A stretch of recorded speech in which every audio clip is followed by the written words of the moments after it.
This is Bruce Simpson, your City of Detroit Ombudsman. I am here to address all of your complaints and concerns. If you need assistance regarding city services, please contact my office at 313-224-6000 or contact us via email at ombudsman@detroitmi.gov. This is Bruce Simpson, your City of Detroit Ombudsman. Feedback. Hi, this is Theo Broughton. And I am Thabiti Mpinda. Inviting you to join us each Monday at 9 a.m. for Feedback, A positive image production by Hood Research. Encourage others to tune in each Monday on Comcast Detroit, Roku, Amazon Fire TV, watch WHPR TV Network anywhere. and take us along with you. Feedback. It's you liberals who have lifted them up, Howard. Paul, you conservatives make a mistake. You can't afford to strangle hope in people. Without hope, people become dangerous. No, Howard, you liberals have let them invade our society. You give them jobs, political jobs. Paul, you missed the point. It's only the smart ones we move up. That makes it even worse. No, we have to move them up. If we leave a smart one in the ghetto, he might develop into a leader against us. But if we raise him up into white society, we neutralize him. He feels compelled to try to act like us. He loses his identity and his racial anger, if he has any. He becomes alien to his brothers. They realize he sold them out and they grow to hate him. He becomes worthless to them and safe for us. No, thank you. In fact, in his love for the creature comforts, except for his color, he's become one of us. We are all the way live right here at WHPR and WHBS. And we thank you so much for tuning in to Feedback, a positive image production by Hood Research. My name is Theo Broughton, co-founder of Hood Research. And I would like to say good morning to so many of you. Oh, we had a fantastic meeting this past Saturday. And let's see, where do I start? I want to say good morning to Rosa and to Ron and to Barbara and Vera and Miss Farmer and Lawrence and Katrina and Al and Don and Henry and Rochelle. Oh, man, to Jay, of course, way on the east side, and to Les, little way on the west side. I want to say good morning to Tyrone and to James and oh, geez, Thabiti, there were just so many people there yesterday. And Julie, Nicole, Cindy, oh, man. Sylvia was there, and Justin. Anyway, I know you got some people you want to say good morning to.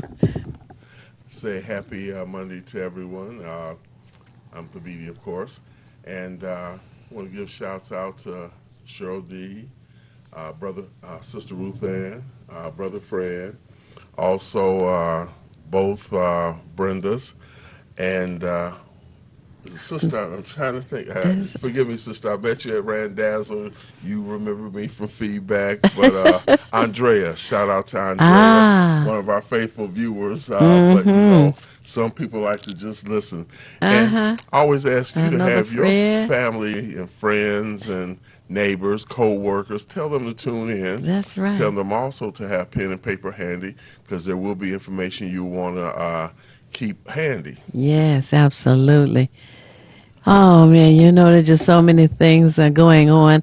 I don't know. I don't think I talked about the State of the Union address. And I just want to say that right at the beginning.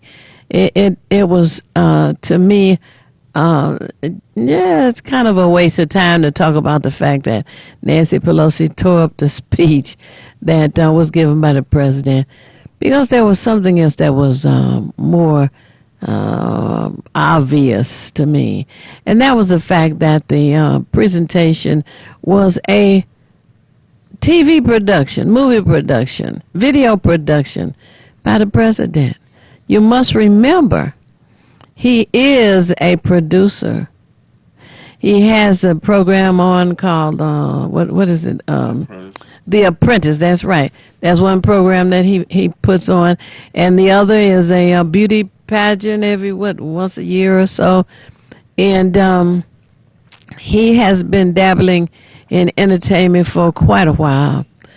And so when you observe the various sections of the program that he did, and the one section that he did for the black community, we were supposed to feel good because he acknowledged the Tuskegee Airmen.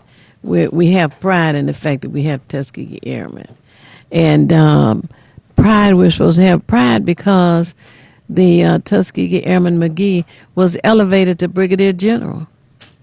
Brigadier General McGee is 100 years old. And all of a sudden, the president notices that he exists and he needs to elevate him to Brigadier General. But anyway, there was a little girl there who was in the, I don't know, about the fourth grade or so. And her mother was with her. And the president asked him to stand and pointed out the fact that, she wanted to go to a special school. The mother wanted to go to a better school. Well, I was listening to Michael Imhotep, and he was saying that the little girls are already going to a special school. Absolutely. One of the best schools. But the president wanted us to think that he was going to do something so wonderful for this child and the mother and get her into a better place. So he says, well, we're just going to do this immediately. And folks applauded, and they were supposed to appreciate the fact that the president was going to put her in a better educational system. Well, I have an issue with that. Why be concerned about one child rather than all of the school systems in the nation?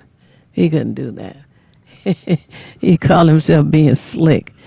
And then the other thing that was disgusting was after he elevated the Tuskegee Airman McGee, he gave a lifetime award to Rush Limbaugh. Boy, if you all unaware of who Rush Limbaugh is, you don't even want to know. Think of David Duke, if that rings a bell to you. And I guess I didn't look at it. I just saw the excerpts. But again, he was using, like you say, studio production, TV production. All the black people that were acknowledged were just props. And that's what you have when you have any kind of production. You have the background, you have the props, and then you have whatever the speech is going on. Right. And as you said, Theo, she was in a Catholic or Christian school before that, and then she was in one of the high-end charter schools. So she was doing good anyway. Yes. But it's good to have a prop. Yeah. And but what it is, from what I understand from just some of the pundits, he's attempting to get, if he can, maybe 3 to 5% of the black vote to help him push over. And they feel that may be more black males who will acknowledge and want to vote for him. I'm just saying, fool him and do what you're supposed to do when you get to the polling booth. Absolutely, because the other thing is the former mayor of the city of Detroit is being considered, we're told, because of the fact that Carmanos, who's a high-profile, wealthy businessman in the city of Detroit, speaking to the president and sending communications asking him to commute the sentence of the former mayor. So there are many who are of the opinion that this is only to generate additional votes for the president's reelection. Of course, the former mayor would appreciate whatever way he can be released from prison.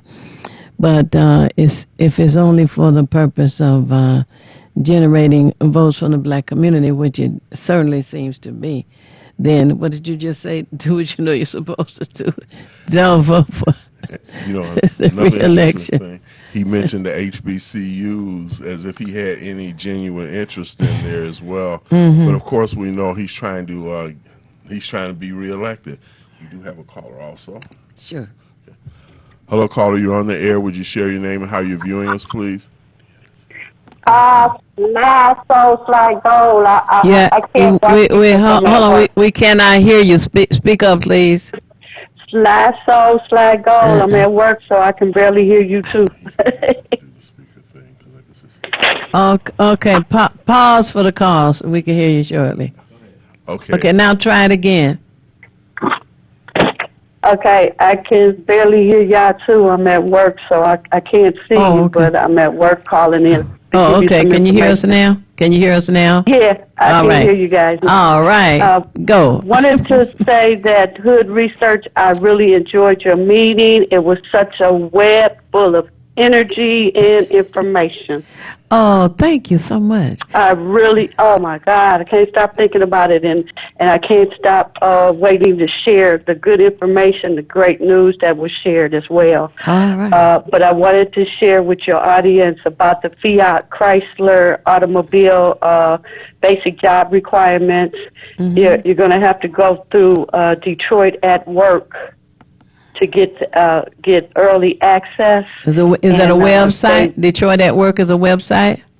Or what? Oh, well, you can go to one of the centers, but Okay. it's got on here early access application for Detroit is in late April 20, and you can start, the jobs begin through 2020, but you got to go to Detroit at Work, which is, you know those Detroit at Work centers? They've got one at Northwest Activity Center. Ah. Yeah, here's it is. Complete the registration questions at DetroitAtWork.com/FCA, which represents Fiat Chrysler Automobile. Oh, okay. Okay.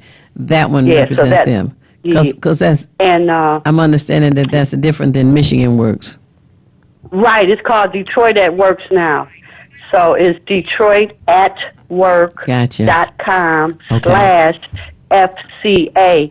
So that's, just like I said, AC Work at Yeah, Work. absolutely. That's Fiat Chrysler. Okay.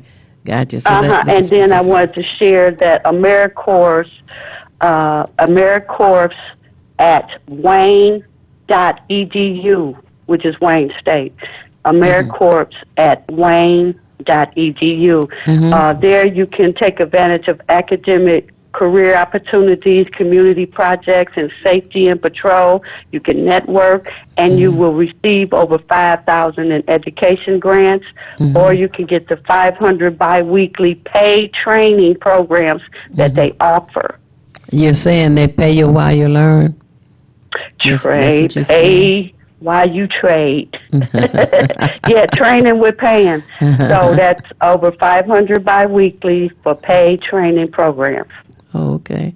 They say So I wanted to get that out, and I Yeah. just wanted to just say thank you, Hood Research. You know you guys are on it. You enjoyed the We refreshments love too? you. Did you enjoy the Oh, the refreshments? refreshments was the bomb. I missed out on some of it, but I sure got there in time for the desserts, and it was all good. Quick question for you, sister. I love y'all. Quick question for you, sister. Hold You on. say AmeriCorps. Sliso? I'm trying to hear what you just said. AmeriCorps. I just want to be sure of the pronunciation of that. Yeah, AmeriCorps, which is AmeriCorps with the S on AmeriCorps. Yeah, cool. Okay. Mm-hmm. Thank you At for that. Wayne.edu. Y'all know this is an urban Wayne State program. Okay. All right, I love y'all. All right. you. Thank you. Love you too. Okay, bye-bye. Right. Oh, man. We are going to take a break at the bottom of the hour. You know, around here is Feast of Famine, and today is Feast. We have a guest with us. Now, the it was one other thing that we were mentioning before she called in, and it has to do with the census, and people need to understand that the census is coming. The census is coming, and the first communication is going to be mailed out is mid-March. And you need to know that there are going to be a few kiosks set up around the city, and the kiosks will be in the various locations for you to use if you do not return the communication that comes to you that has a list of questions, mostly who lives in your home, how many people are living in your home. There is no concern for the Census Bureau whether or not you owe child support, whether or not you get supplies from the WIC program or food stamps, whether you're doing your 20 hours that's required or any of that. What is important to the Census Bureau is how many people are living in your home. And that determines the amount of appropriations that come back to the residents, for the residents in the city of Detroit. It is used for the WIC program, as a matter of fact. So the census communication is going to be mailed out mid-March. You can begin being concerned about responding to that. And you can use a kiosk to respond if you prefer. There will also be a phone number that you can call to respond if you prefer. You know, the people in the city, it seemed to me, to be afraid of things that are important and not afraid of those things that can undermine us here in the city. So I just need to say, please participate with the census. Yeah, I'd like to add just a few notes that I've come across. One of the things they said that Michigan received more than $14 billion in 2015. This is a result of people responding to the census.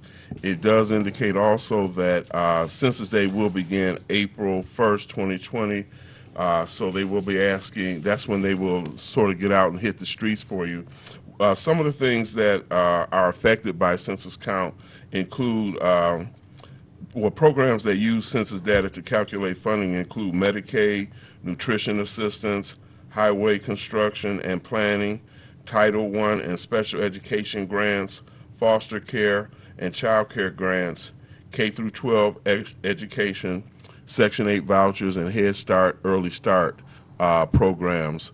One of the things that I spoke with Theo about last week is that based on DTE records of households that were using electricity, there's an estimate there was about 30,000 people who were not counted in the census, and as a result of that, we lost over $300 million.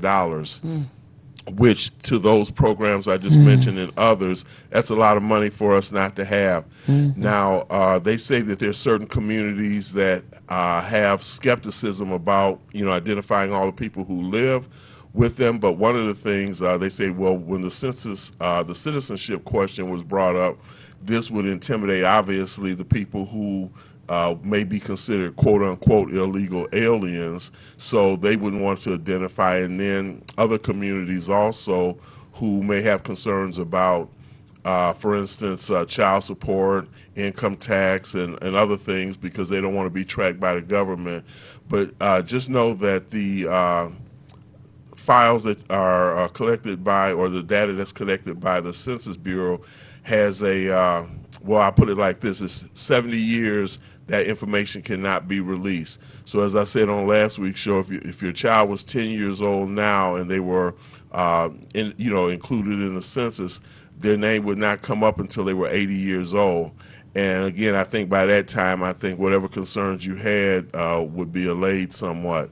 So it's very important. Now, the last thing I want to say, and then certainly we'll get back to this again in the weeks to come, is that If you're interested in working for the census, you can go to census2020.gov/JOB for jobs. And I've got it's a very lengthy document. I haven't read it all, but they say that in Michigan, because I guess it varies whatever the pay rate is for census workers, but it begins at $14 an hour and it goes up to $25 to $26 an hour. So this is ideal for people who may be retirees, students, people who are in between jobs. Certainly it's part-time, but you have flexible hours and you can set those hours yourself. So for that kind of money, and especially if you're not working right now, and you get a chance to work in your own community as well, so you don't have to go to Trenton or someplace else. You can stay right in the community you live in. But again, if you're interested in working, you go census2020.gov/JOB and become a part of something positive and productive and help bring that money back home. That's right. You know, the lack of response gives a lower turnout, and there should never be a lack of response. We pay federal taxes, along with state taxes, along with county taxes, along with city taxes, property tax, I mean, all kinds of taxes. So some of that money that is going to the federal government gets returned, but it gets returned according to the number of residents in the city.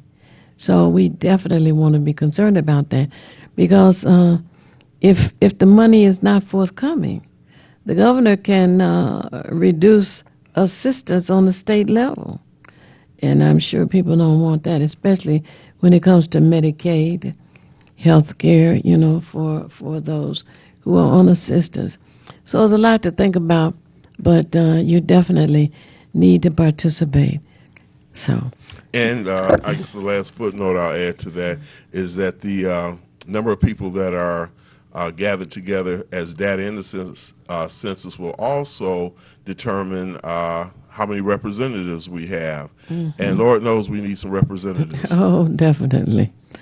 Well, it's about time for us to take a break and bring our guest on with us this Monday morning. And I want you to stay tuned. Call some friends or relatives, tell them tune in to Feedback.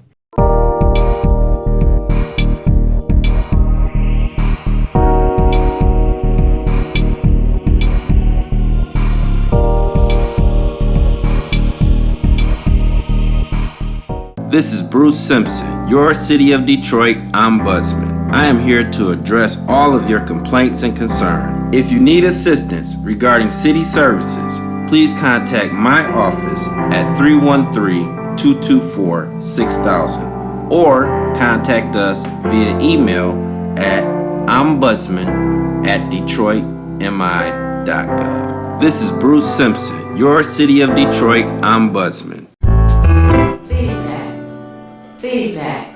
Feedback. Hi, this is Theo Broughton. And I am Thabiti Mpinda. Inviting you to join us each Monday at 9 a.m. for Feedback, A positive image production by Hood Research. Encourage others to tune in each Monday on Comcast Detroit, Roku, Amazon Fire TV, watch WHPR TV network anywhere. And take us along with you. Feedback.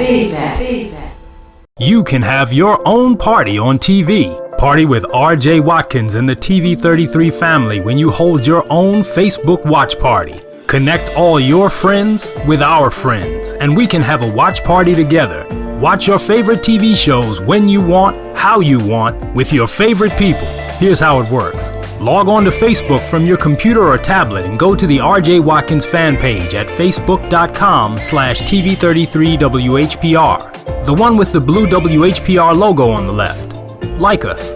Click the word videos with the red tag that says live next to it. Then click the share button at the bottom of the video player and select start a watch party.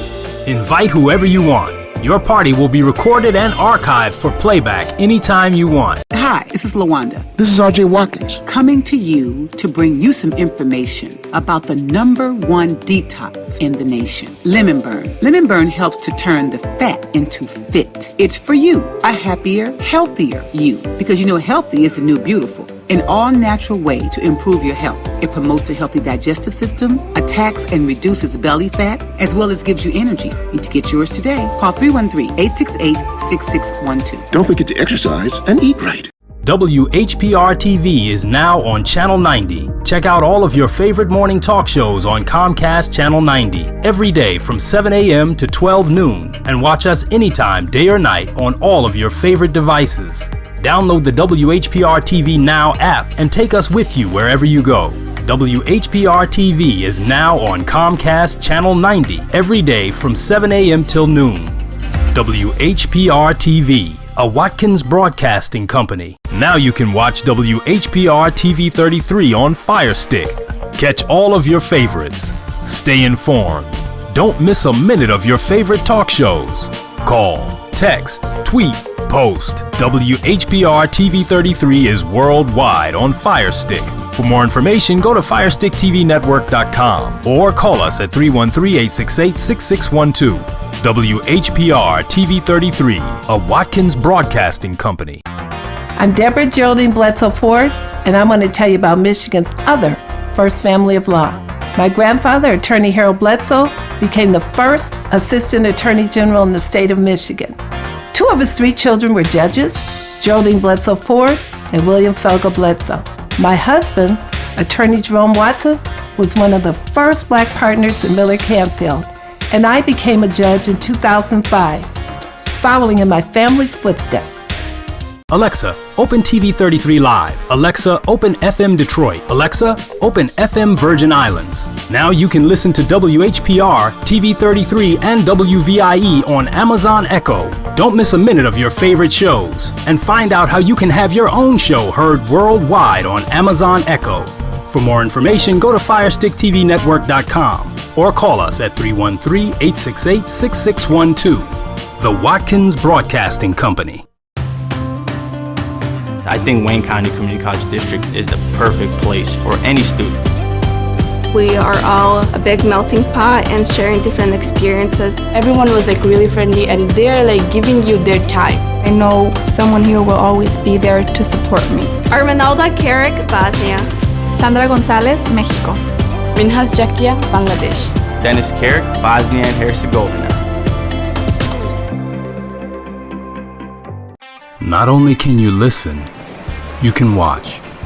107.3 WVIE, Virgin Islands. Have your own show and be seen and heard in the Virgin Islands, Detroit, and worldwide. RadioWeCanSee.com, a Watkins Broadcasting Company. Block time is available. Call now, 313-868-6612. I'm joined today by Maureen Taylor and Louis Pisker to let you know about a new financial empowerment center located in the Wayne County Treasurer's Office. Do you know someone, family or friends, that need help with finances? Do you know people having trouble making ends meet, especially with property taxes or other payments? The Detroit Financial Empowerment Center can help. Treasurer Sabri invites you to visit the new Financial Empowerment Center, 400 Monroe, on the 5th floor in downtown Detroit. We've partnered with the Wayne County Treasurer's Office and the City of Detroit to provide free one-on-one financial counseling to help you address problems related to utility bills, property or income taxes, credit repair, and other financial matters. Our professional counselors can also help you plan your monthly budget and increase your credit score. This service is available to all Wayne County residents. For free and private financial counseling, contact the center at 313-322-6222 and make an appointment today. 107.3 FM, WVIE. How would you like for this to be you? Well, it could be. If you have the desire to be an independent radio personality, paying yourself, this is your chance. WVIE 107.3 FM and WHPR 88.1 FM are looking for people with outgoing personalities who can attract sponsors. Launch your career on a radio station with the latest technology in broadcasting. WVIE 107.3 and WHPR 88.1. If you're into talk, R&B, oldies, jazz, blues, gospel, or soca, Radio We Can See is where you need to be. 88.1 FM, WHPR. Have your own radio show. Block time is available. Call 313-868-6612. Radio We Can See, broadcasting live in the Virgin Islands and Detroit. Find us on Comcast Channel 90 and worldwide on Fire Stick, Roku, Apple TV, and all of your favorite platforms.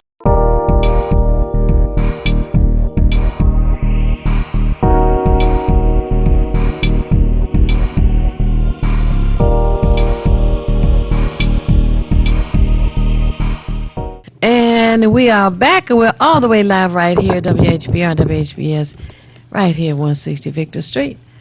I'm so glad you all are tuned in. We have 2 callers, and our guest this morning has some exciting news. But first, what's that? First line. Okay. First guest. I mean line. Oh, okay. You Telephone. said line. Okay. I didn't mean to. Hello, welcome to the program. Would you give us your name and how you're viewing us, please? This is Brother Jihad. Thanks for calling. Good morning, my brother. Good morning to Queens. There's going to be a very important meeting on the 22nd of February over at the Shrine of the Black Madonna. Uh-huh. That will be chaired by Dr.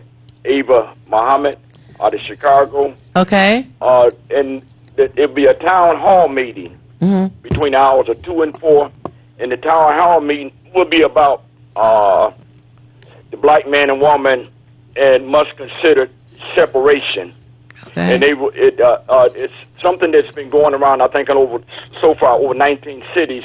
And they've been trying to get how those blacks who may be interested in separation, because the times that we're living in right now, understanding that and the condition that America is in, I think you have a man that's in office right now who may be considering answering that question about giving those who want what they call reparation, separation, entertain that. Because you had Abraham Lincoln who considered back in the day Panama, but at that time the black leadership refused to go along with being given land over in Panama.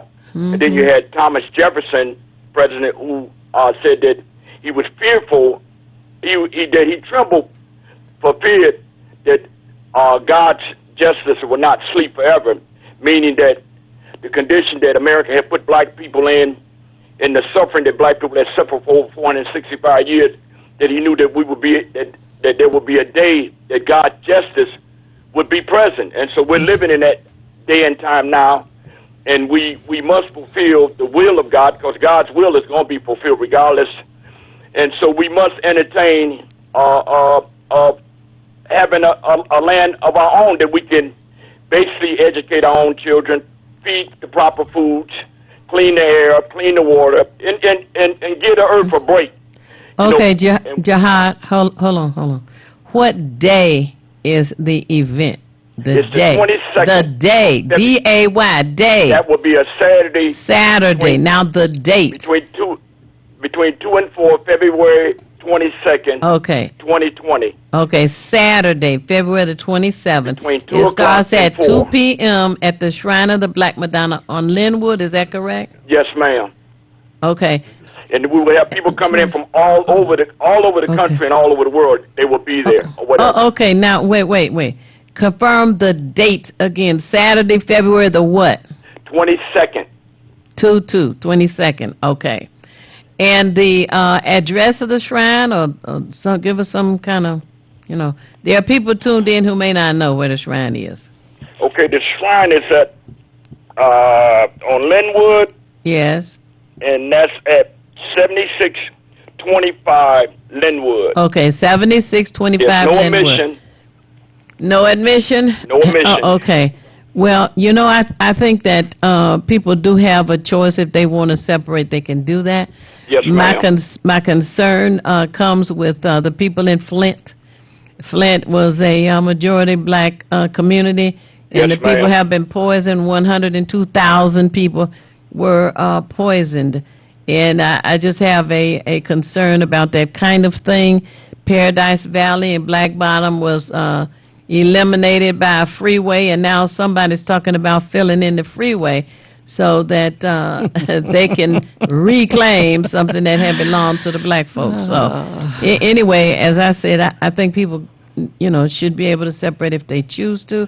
Yes, ma'am. I just have a concern of the kind of racial hatred that has been unleashed with the person we have in the White House right now. But see, that's the thank you reason so why much for your call. We That's have the reason why we must consider separation. and we must I understand have our that. faith I in understand that. I God. don't have any problem with anybody who wants to separate. But we have a guest with us now, and so we have to. Yeah, I see you got the great attorney with you. Right. So you need her, you need her there to negotiate on the stand. That's right. Part of So, it. okay, stay tuned. Thank All right, you. love you all. Love you Love too. you John. too. Yes. Hello, caller. You're on the air. Would you share your name? How are you viewing us, please? My name is Yvonne. Thank you for calling, Yvonne. How you watching And us? I'm watching you on my computer. Ah, okay. Yes. Phil, hello to you and your guests here today. But Phil, I wanted to ask you all, if you get a chance this morning, can you give some kind of enlightenment on Proposal 2 and Proposal 3? Proposal 2 and what's Proposal 2 and what's Proposal 3? Yeah, I mean about the independent citizen redistricting and the no reason absentee voting. I'm going to hang up and listen to you all. Oh, yeah. Well, the absentee, any voter can vote without giving a reason why they want to use an absentee ballot.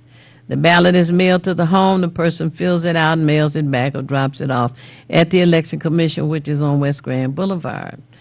And So that would on be that, Proposal 2. no, that's 3. And on that day, you have a right to register and vote, but you must do it at the Election Commission.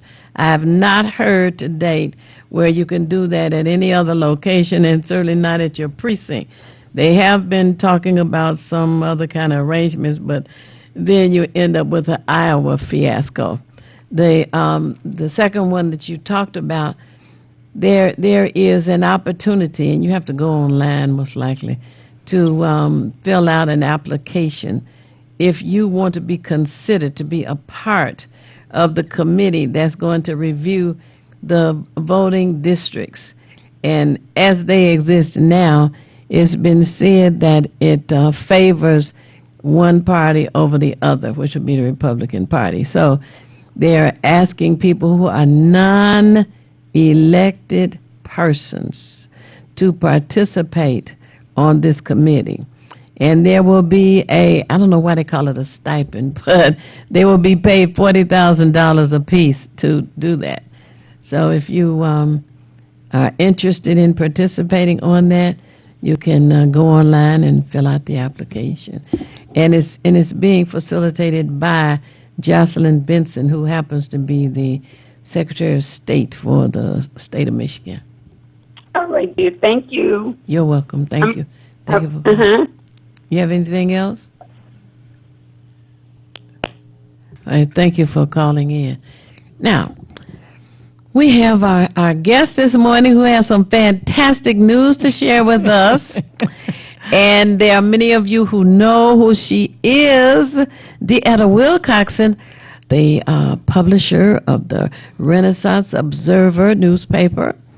And she's run for other offices. And in the meantime, DeEtta Wilcoxon, thank you for joining. And tell us, who is DeEtta Wilcoxon? Wow. Good morning, Detroit. I think most Detroiters know me. I have been dubbed the People's Advocate, a warrior for the people. I believe in humankind, and I believe that humankind ought to coexist in a peaceful manner. And I've always striven all of my life to try and make certain that that's a reality, especially for the downtrodden and those people who can't fight for themselves. I believe that when God gives us a gift, we ought to use that gift for the betterment of mankind. And He gave me a voice. Some people admire it, others find it rather distasteful. It's a matter of choice. But I've used my voice in a number of arenas to try and make certain that I have spoken for those people who cannot, and in some instances are afraid to speak for themselves. So I've placed my neck on the line a number of times for this town because I believe in this town, I believe in its people, and I believe in our America. It ought to work for everybody. Okay, ladies and gentlemen who have tuned in, you now know that Deanna Wilcoxon is a believer. Okay? Now, tell us about this great news. Wait. I think that Thabiti has some information to share from a judge who was there. Okay. This is a response from the court, but that wouldn't be before the court. That's what all the court is just trying to do is narrow down your issues and get you focused on what this court can and can't do, because you can argue that the court has jurisdiction and defense counsel can argue that the court hasn't. But ultimately, the court is going to make the decision, because this court cannot and will not litigate a matter that the court has no legal authority to. It's a waste of your time, ma'am. It's a waste of defense time, and it makes the judge look like she shouldn't be here on the bench. Good point. I think she shouldn't be there on the bench. And her name is Judge Brew. Demetria Brew, yes. Demetria Brew. And she was brewing up something in her cauldron. Now, the reason for that statement was made because Deanna Wilcoxon, I filed a lawsuit in 36th District Court, and I asked the court to grant a legal, I want to try and explain this to people, but to grant a piece of land that was in question to me. And I provided the judge with the legal basis for that grant, and the judge declared, as Thabiti read, that she did not have jurisdiction to hear the matter. And if Thabiti could point it out for us, what page is that, Thabiti? 10. That's page 10 of a 25 or so page transcript, and that was the first day we were in court. We were also in court before her for another transcript later in the case, and that one took up 50 some odd pages. So she declared early on that she did not have jurisdiction, but she went ahead to rule and throw me out of court. And in throwing me out of court, she said, I don't have jurisdiction, but I'm going to throw you out of court. And she asked the opposing counsel if she could throw me out of court with prejudice, which means, of course, legally speaking, that I could not bring my case in any other court. And so I asked her on the record to reconsider her with prejudice, and she said, no, I'm not going to reconsider it.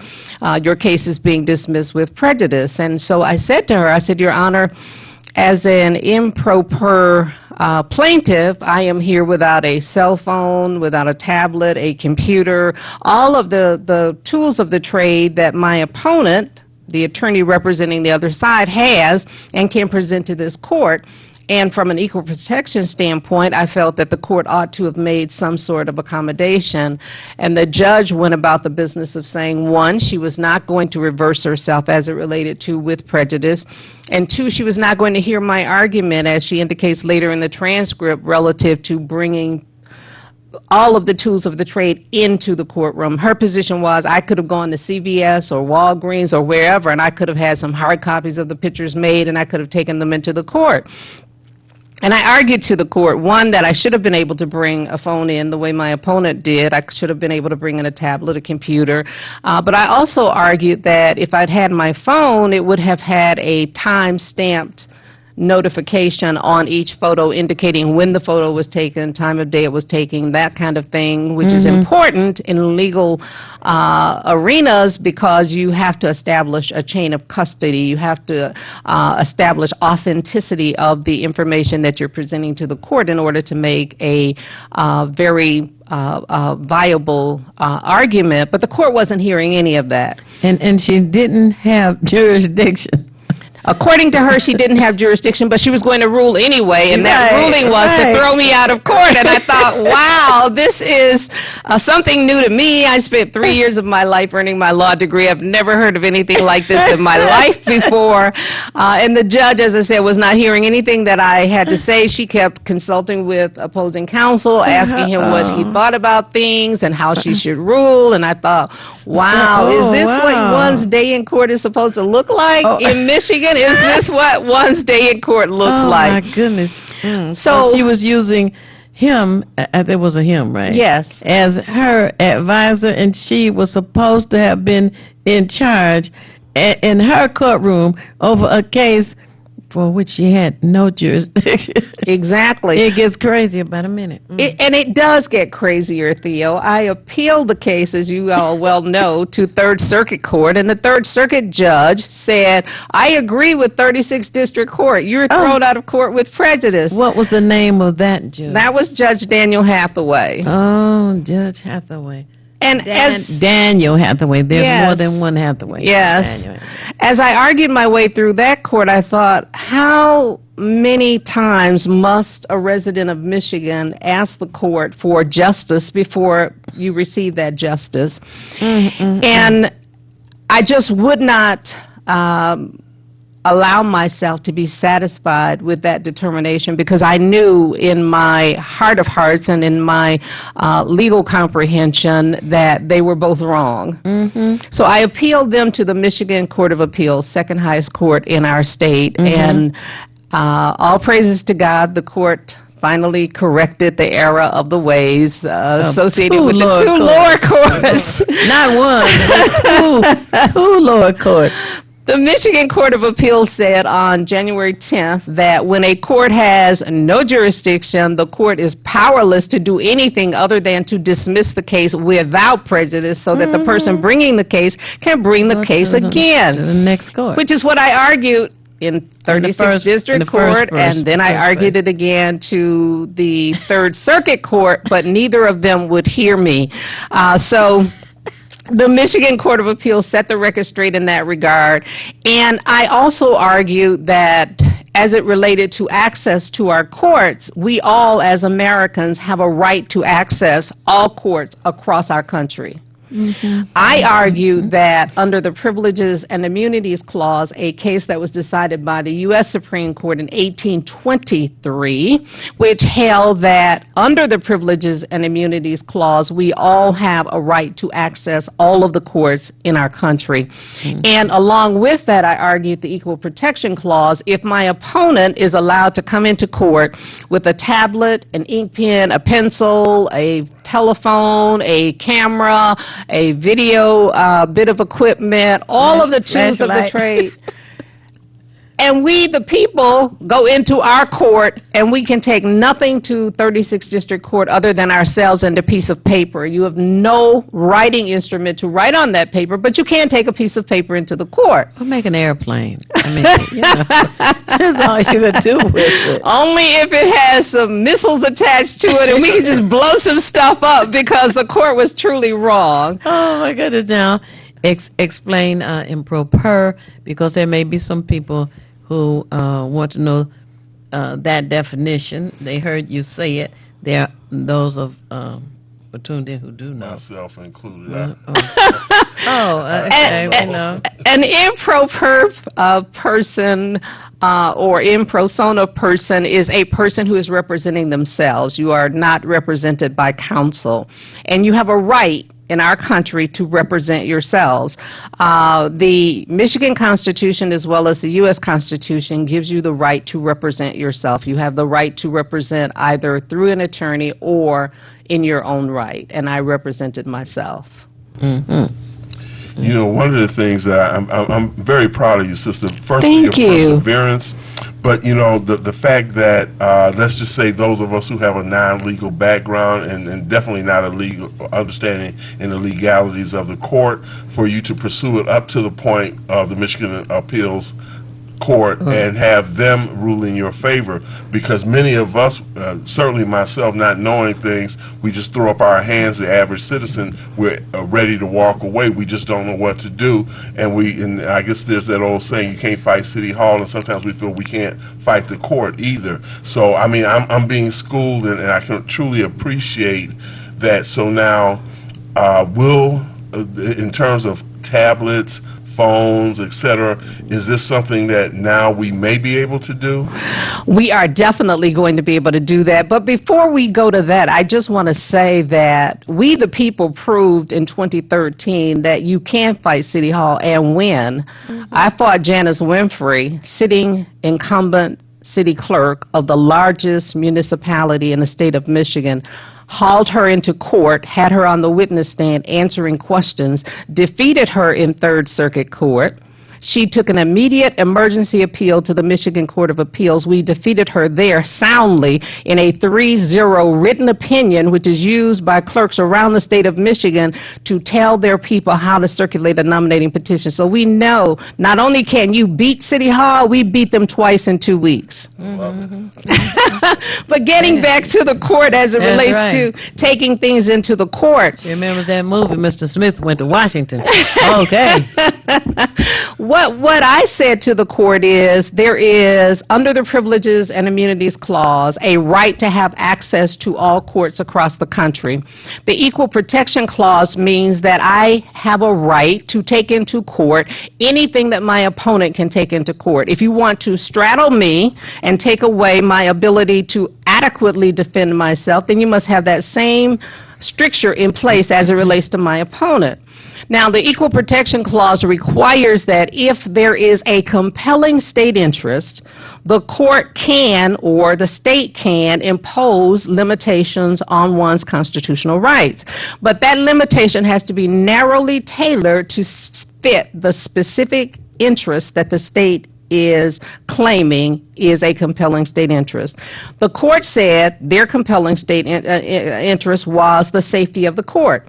My argument was, if it's truly the safety of the court, then why not have a separate line set up downstairs so that those of us who are representing ourselves can go through a separate line, be separately screened, and take all of the tools of the trade into the court, or have all of those things waived by the chief judge. Just have a letter that says, just process this person on through. This person is representing themselves. They have a constitutional right to a meaningful hearing, and they cannot have that meaningful hearing if they are straddled the way you want to straddle them. The court didn't do any of that. It said the safety of the court was its compelling interest. I talked to the ACLU and I said to them, I want you all to file either an amicus curiae brief or to intervene in this case. And they told me that they were taking on the issue of cash bails in 36th District Court, which is a major issue. You're putting people in jail because they don't have the ability to pay bail. And so the ACLU said, Ms. Wilcoxon, we agree with you on the facts and the law, but we can't join because we are laser focused on this case. And so they played devil's advocate with me. They said, well, you know, not too long ago, no one could take a cell phone or even had a cell phone that they could take into a court. So how do you get past that? I said, again, narrowly tailored, separate line, letter from the judge, chief judge of the court, find a way to make access to the court available to we the people, because it's really, when the dust settles, legally speaking, this is an issue about access to the courts. I can go to court, but I cannot defend myself. Do I really have access to the court if I don't have the ability to defend myself? My answer to that question was no. The Due Process Clause, which has two provisions, substantive and procedural due process, also requires that I have the right to go into court. The procedure needs to be fair, and once the procedure is fair, so from a substantive perspective, have I been given my due process rights? The answer from my perspective to that question was no. So I argued that before the Michigan Court of Appeals, and our ruling came down on the 10th of January 2020. On the 8th of January, 2 days prior, the Michigan Supreme Court took the issue up and decided that through an administrative rule, it changed the rules of the court across the state of Michigan so that, and I did not know that Kent County and Oakland County had the same strictures in place as 36th District. I fought for the residents of the city of Detroit. You fight for people that you know, people that you are shoulder to shoulder with, you know their plight. So I fought for us. The Michigan Supreme Court said we are striking this policy down statewide. Across the state of Michigan, wherever these prohibited items policy is in place, we are striking it down. You can now take a tablet, an ink pen, a camera, a phone, a video recorder, a pencil, a pen. All of those things can be taken into any court in the state of Michigan, whether it's district, circuit, or an appellate court, beginning in May of 2020. So we felt it was a victory of monumental proportions, so much so that those who are gifted from a legal perspective understand that the court will only look at two things, either a case or a controversy. I took a case to the Michigan Court of Appeals. The Michigan Supreme Court looked at a controversy, and that controversy had to do with access to the courts. They looked at and I went back and did the research on it. They looked at testimony from lawyers, where lawyers were saying, we're losing our clients' cases because we can't contact them once they get to court. They can't tell us what's on their phone because their phone is at home because they took an Uber or a bus, and you can't leave your phone with an Uber or a bus. So where's your phone? Your phone is at home, which contains evidence that could be presented in court, but we don't have that evidence. And they couldn't contact their clients to say, I'm tied up in another court, I'm late, but I'll be there. So the client is sitting there wondering what's going on, mental stress is mounting, and the court finally said, enough already. You do not have a compelling state interest that will justify taking away access to the courts. And when I went to court, I looked at just how the court was able to strip away the constitutional rights of Detroiters. And I felt a sense of pride in that I could sit down and methodically work with my team, and we could come up with a strategy to put before the court that would say, court, be fair to Detroiters. Detroiters are so broken as a people. We have had our town completely taken from us. All of our assets have been turned over to authorities. People have had their pensions taken from them, pensions that they invested in. Everything that made Detroit the strong, proud town that she was taken away from her. We needed some W's in the win column, and I'm proud to say that with a set aside of the prohibited items policy, we were able to get that done. Okay. Hello, caller. You're on the air. Would you share your name and how you're viewing us, please? Hello. Hello, caller. You're on the air. Would you share your name, how you're viewing us? Hey, this is Curtis, man, caller from Channel 33 Detroit. Oh, thanks for calling. You know, I think there should be some disciplinary play here for these judges, because if Ms. Wilcoxon knew it, how come the judge didn't know it? In other words, they can't keep harassing people for rights that they know that they're entitled to. There need to be some discipline toward these judges. Mm-hmm. They need to, in other words, you need to quit doing it. If you know this person has a right to bring these items in, why would you tell them they can't in the first place? Especially since the other lawyer had them. Right. You know what I'm saying? So they can't. In other words, if they did that to you, how many more people they're going to do it? They're going to do that to, and who don't have the ability to fight for themselves like you did, Ms. Wilcoxon? They shouldn't be able to do that. So I think there should be some disciplinary action toward the judge for even doing stuff like that. And thanks for taking my call. Oh, Kurt, we need some court watchers. Court watchers, and those are residents who actually go to court and observe what the judges are doing to the residents, and then attend, say for instance, Hood Research meets the second Saturday of every month, and then you come to the meeting and you share your information that you have gleaned from going to do court watching. We have someone who is interested in doing that for Hood Research. Now, some years ago, when Deanna Wilcoxon was at the knee, the political knee of Councilmember Irma Henderson. Court watching was very, very prevalent in the city of Detroit. But over time, it has just kind of phased its way on out. And we definitely need to have a resurgence of court watching here in this city, because there are other judges in addition to Brew. What's her first name? Demetria Brew. And we need to have some reports on judges like her. And people need to understand that judges are elected here. So we need to change the view of our courtrooms from those who are just about the business of harassing residents. Theo, I have to say that I was more than captivated by your Hood Research meeting this past Saturday. Thank you.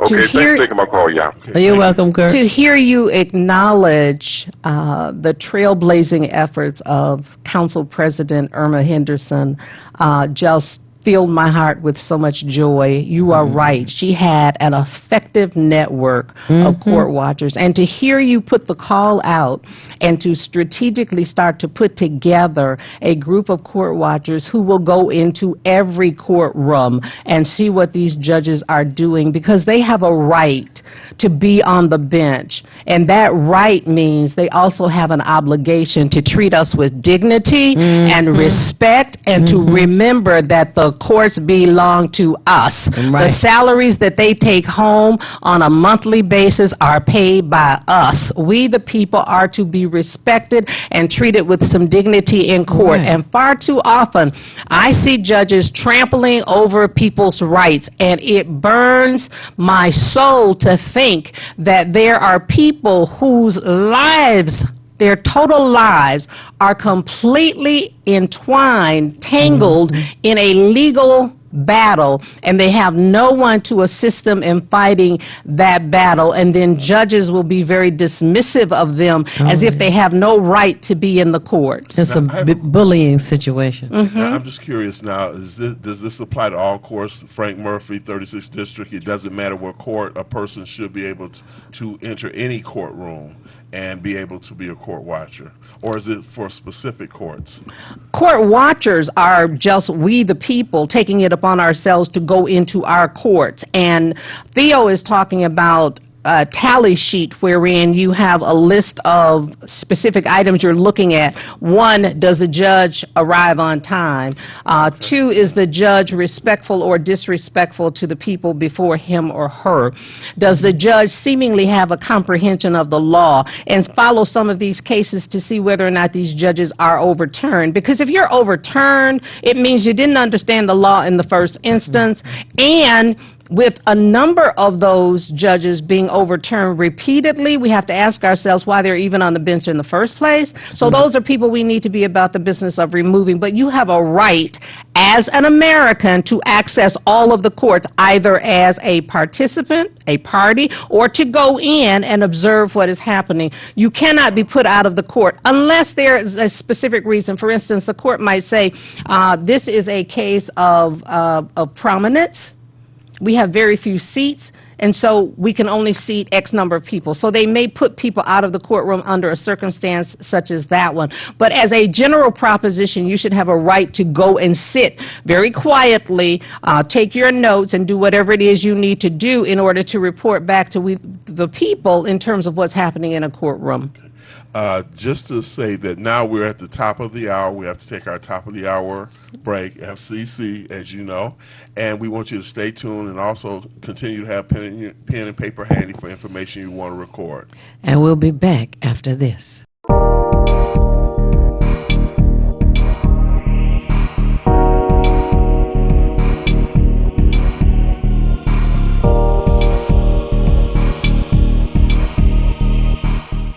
You're watching WHPS, Highland Park, Detroit.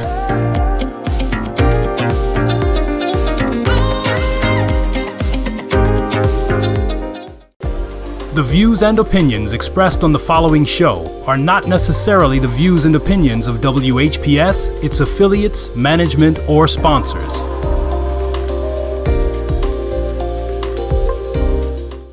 107.3 FM, WVIE. How would you like for this to be you? Well, it could be.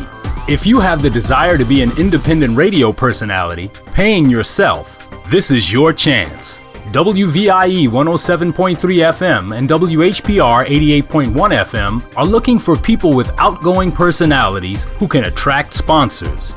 Launch your career on a radio station with the latest technology in broadcasting. WVIE 107.3 and WHPR 88.1. If you're into talk, R&B, oldies, jazz, gospel, or soca, Radio We Can See is where you need to be. 88.1 FM, WHPR. Have your own radio show. Block time is available. Call 313-868-6612. Radio We Can See, broadcasting live in the Virgin Islands and Detroit. Find us on Comcast Channel 90 and worldwide on Fire Stick, Roku, Apple TV, and all of your favorite platforms.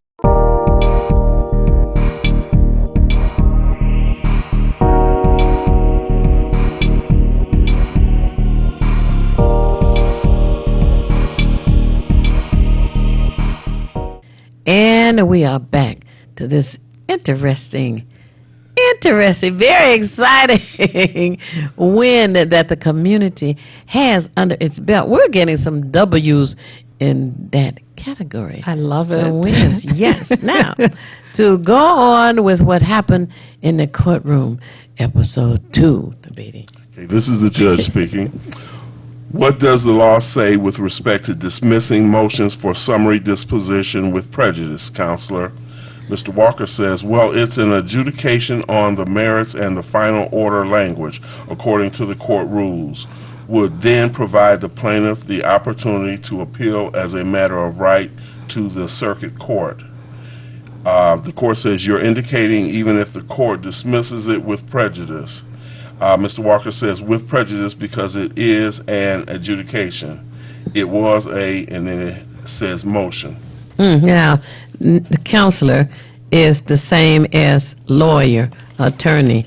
That's it. So when the word counselor is used, they're talking about the lawyer who was in opposition to Deetta Wilcoxon. Okay.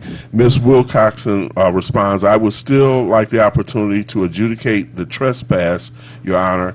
If still pictures are what I need, I will bring them. If it's affidavits that I need to attach to my motion for reconsideration, I will attach them. Continue. Go a little further. Mr. Walker says, well, it was an adjudication on the merits. You get 1 day, 1 trial. The court responds, all right, the court's going to dismiss it with prejudice. You have 21 days from today's date to appeal the decision of the court to a court of higher jurisdiction. So she, the judge, was in a huddle with the counselor known as the lawyer, and he told her what to do.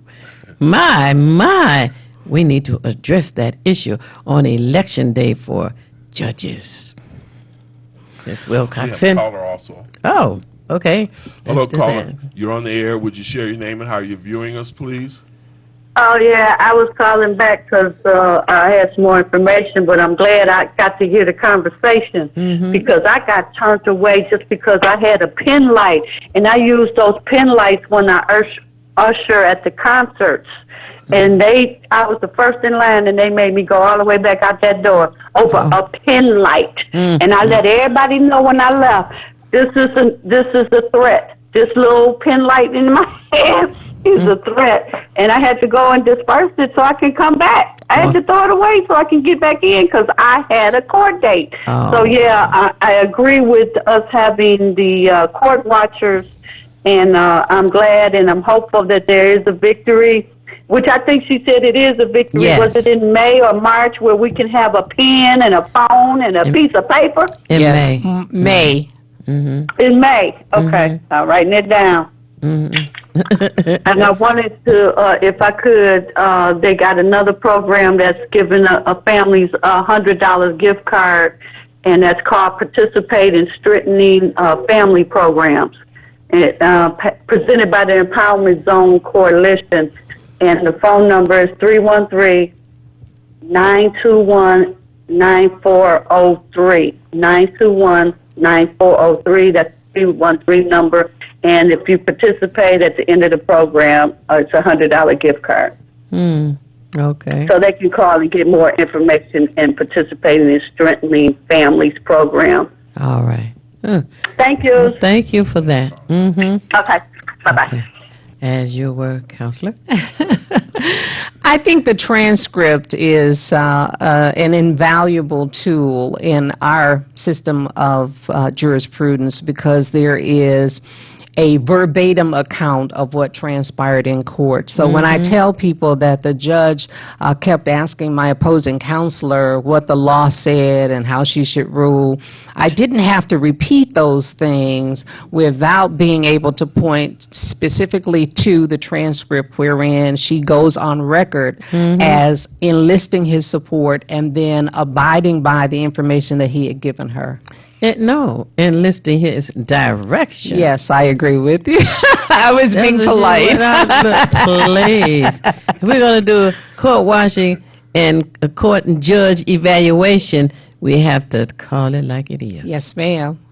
Now, I'm curious now, so this means anyone, like you were saying earlier, improper is when you defend yourself. Right. Okay, so then that allows you the right, but now this ruling will allow anyone the right to bring phone, tablet, etc. into the court. The Michigan Supreme Court opened it up for all people who would access the courts to be able to take those items in. Now, there was a dissent by Justice Markman on the Supreme Court, and he said, I can just imagine people coming into court, disrupting the court, and taking out their phones and their phone ringing, and yada, yada, yada, yada, yada. And the majority of the court decided that the court, needless to say, has the ability to control its docket in terms of what's transpiring in its courtroom.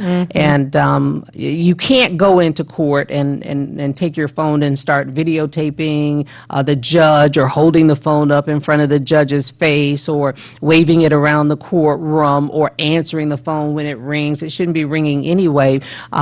We supply each courtroom with a bailiff. And that bailiff can ask you politely to stop doing something that you're doing, or that bailiff can actually remove you from the courtroom. So it does not impede the orderly flow of a judge's docket in order to allow people to have access.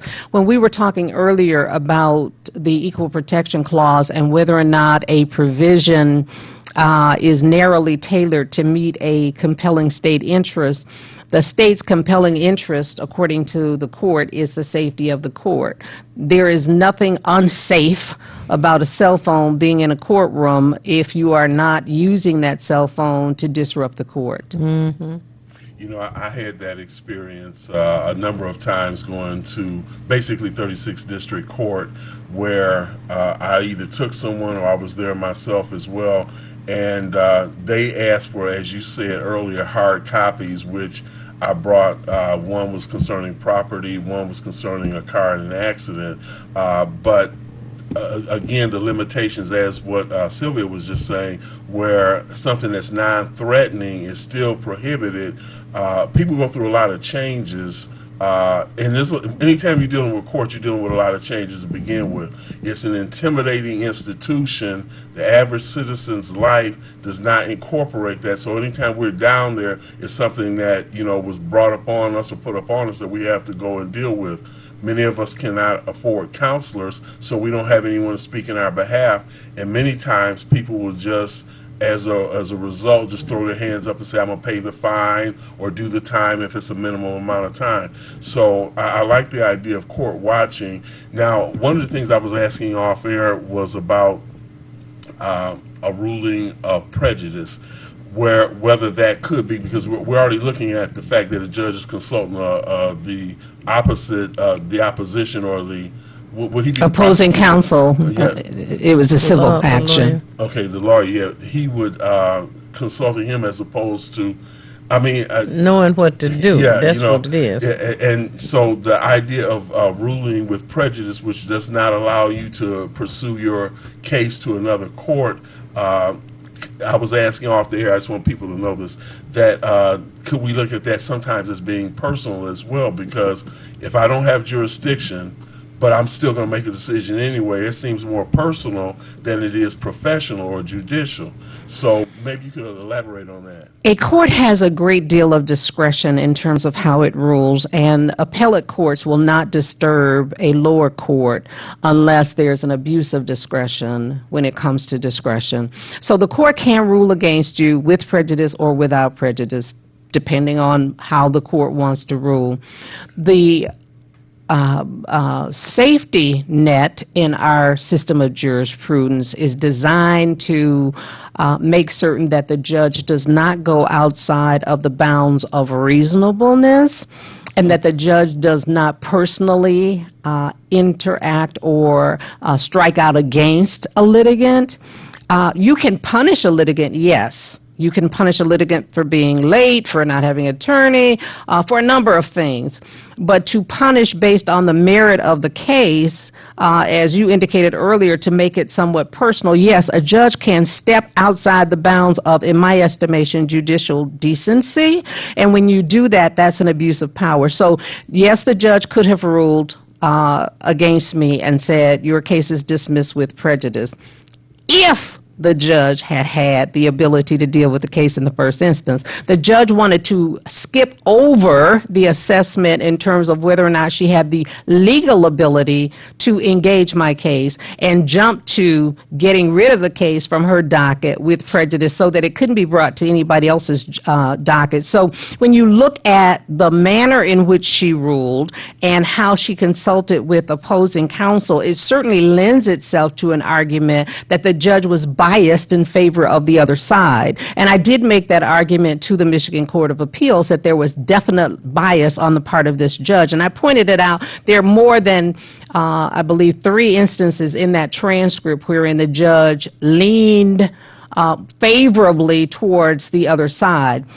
And I didn't have a problem with the judge consulting, asking a question, playing devil's advocate. But when you, lawyer? Yes, but when you do it to the demise of a person's right to be in court, you can certainly say that that lends itself to an assessment of you being biased, and you cannot be biased on the bench if you are challenged. As the caller said a moment ago, the unfortunate thing is that far too many of us, as you indicate, do not have the ability to appeal to a higher court. We do not have the legal acumen that's necessary to argue a case and to put it together in a proper format that is acceptable by the court. What we were taught in law school, one of the cardinal rules was that a lawyer who represents himself has a fool for a client. Right. And so I've had any number of my friends say to me, Deetta, you are the last person who should be arguing that case. I went to the Court of Appeals once before. They were like, no, Deetta, get somebody else to argue. And my position was that old adage is true under a very specific set of facts.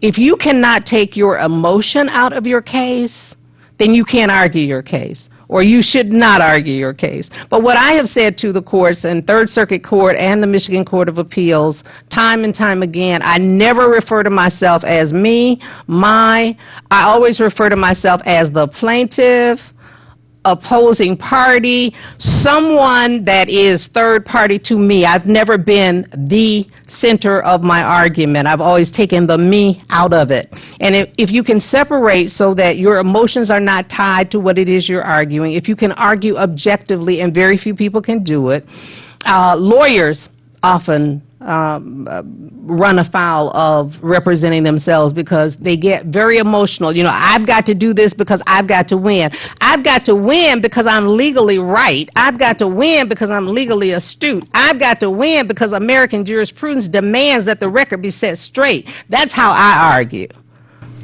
Now, a follow-up to that, when I was saying personal, now I'm thinking to myself, the fact that an individual improper represents themselves.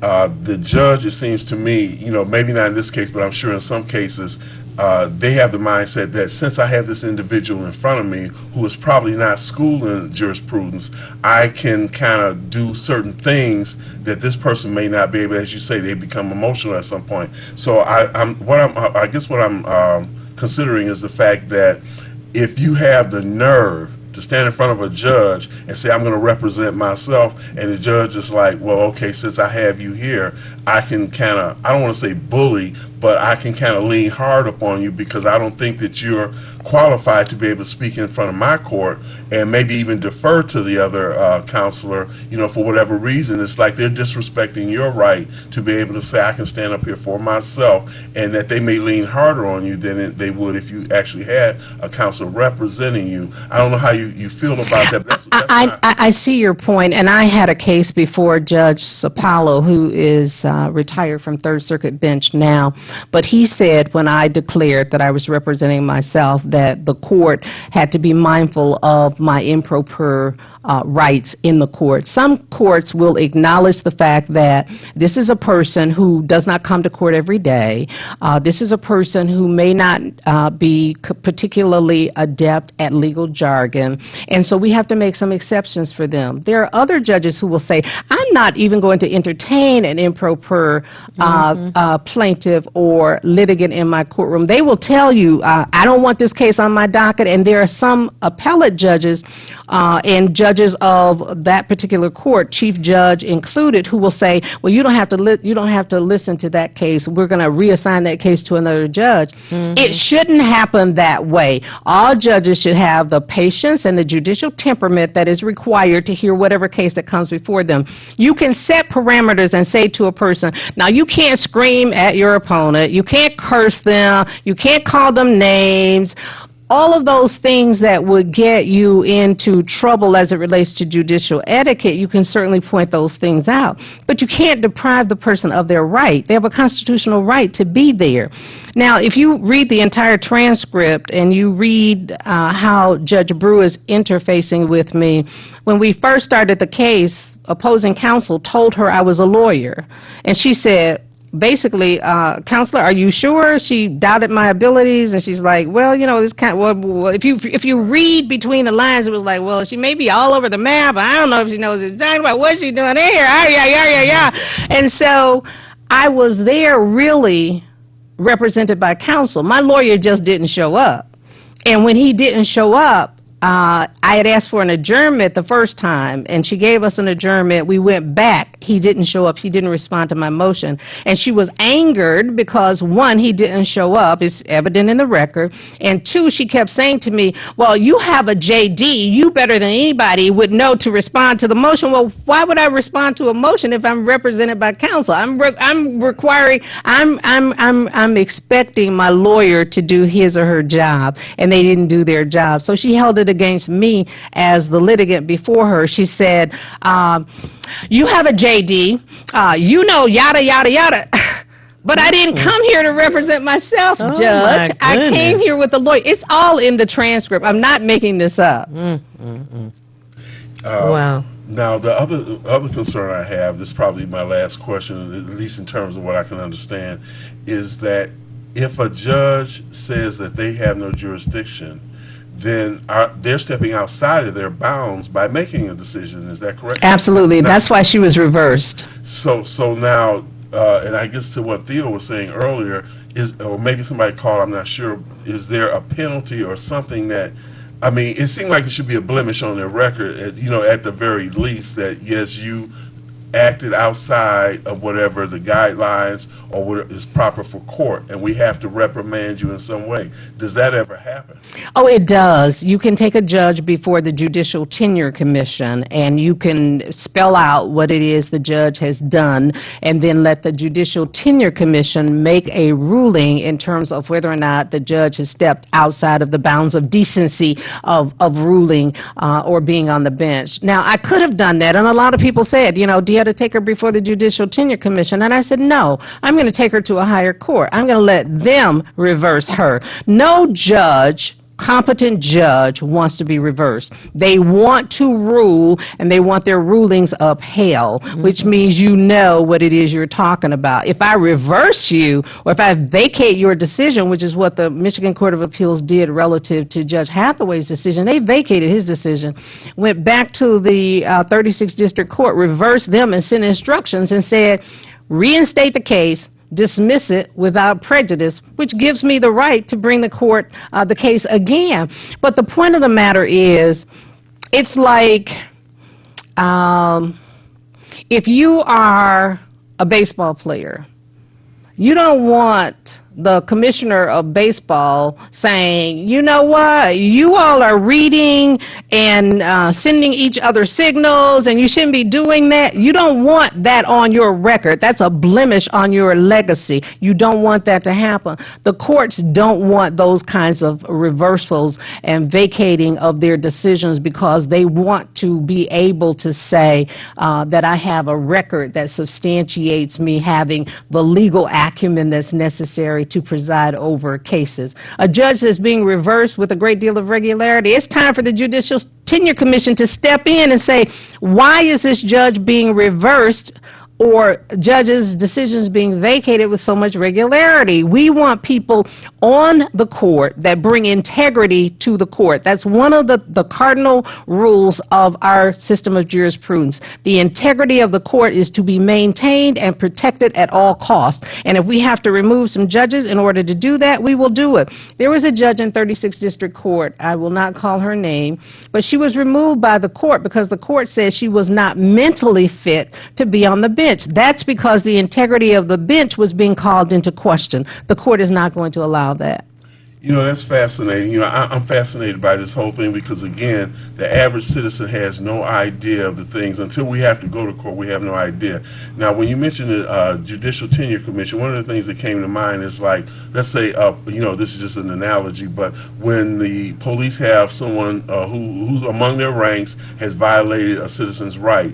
So rather than it go to an outside source to be evaluated, they have internal affairs or someone deal with it.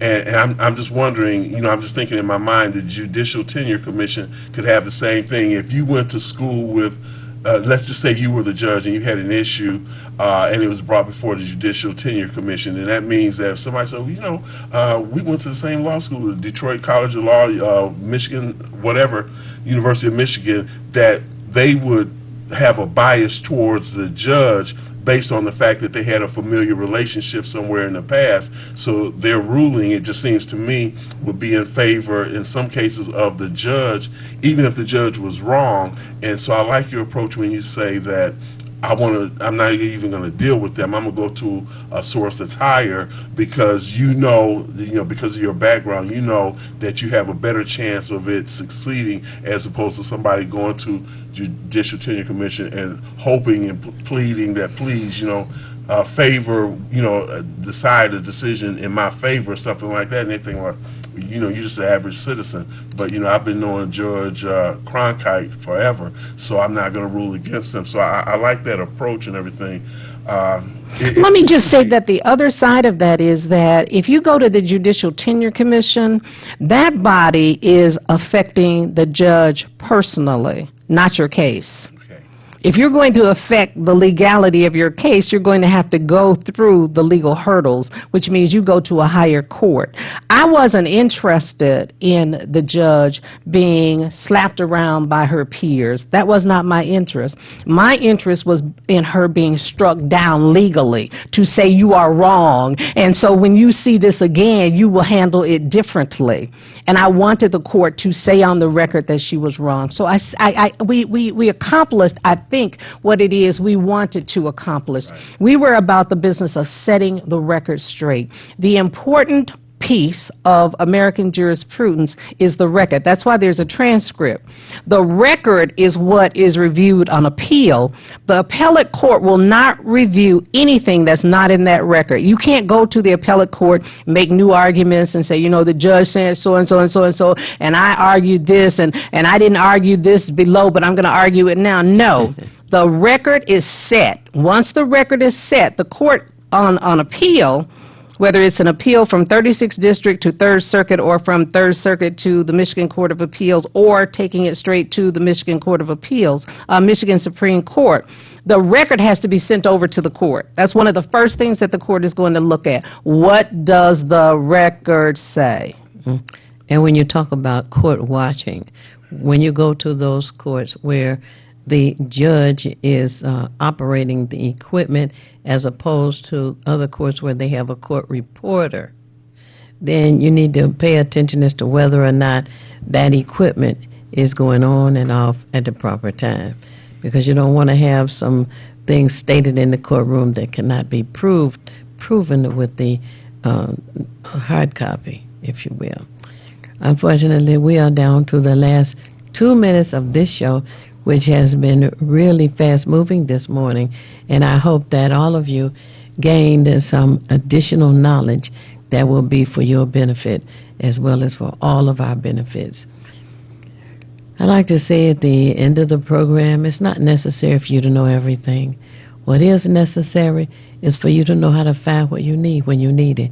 We at Hood Research gather as much information as we can to share with you to help us all make better informed decisions. The telephone number for Hood Research is 248-234-2371. Again, that's area code 248-234-2371. You can Google us, hoodresearch.org. Follow us on Twitter, comment on Facebook, attend our monthly meetings, which happen to come on the second Saturday of each month. BD. As I always say, if you want to be nothing, do nothing. But the only problem with doing nothing is you never know when you're finished. And the last sad note that I have to share with you is those of you who know Dee Dee Harris, she has passed, and the family hours this Friday at Swanson Funeral Home from 3 to 8. And the funeral is Saturday the 15th. Family hours Saturday morning, 10, funeral at 11. That's at Swanson's Funeral Home on the east side, Mack Avenue, and East Grand Boulevard. Thank you so much for tuning in today. Tune in again next Monday, 9 a.m. Peace.